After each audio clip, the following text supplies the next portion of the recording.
আজ থেকে ত্রিপুরা মধ্যশিক্ষা পর্ষদের এ বছরের উচ্চ মাধ্যমিক পরীক্ষা শুরু হয়েছে। প্রথম দিনে মাধ্যমিক ও মাদ্রাসা ফাজিলের পরীক্ষার্থীরা ইংরেজি পরীক্ষা দিয়েছে। দুপুর 12টায় শুরু হয়েছে এই পরীক্ষা। প্রসঙ্গত, আজ থেকে ত্রিপুরা মধ্যশিক্ষা পর্ষদ পরিচালিত এই বছরের উচ্চ মাধ্যমিক ও মাধ্যমিক পরীক্ষা শুরু হয়েছে। পরীক্ষা 30শে মার্চ শেষ হবে।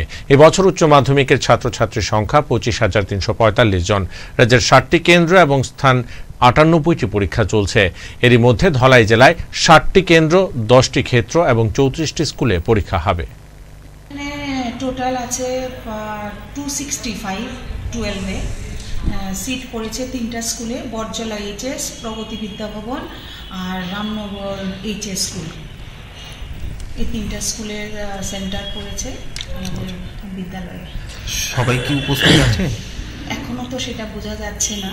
এখনো মাত্র তো পরীক্ষা খাতা দেওয়া হয়েছে, অ্যাবসেন্টি স্টেটমেন্ট এখনো আসেনি। আচ্ছা, অ্যাবসেন্টি স্টেটমেন্ট এলে পরে বোঝা যাবে অ্যাবসেন্ট কেউ আছে কিনা। বিদ্যালয়ের নাম মানে উচ্চ মাধ্যমিকের যে পরীক্ষা সেন্টার বাণী বিদ্যাপীঠ উচ্চতর মাধ্যমিক বালিকা বিদ্যালয়।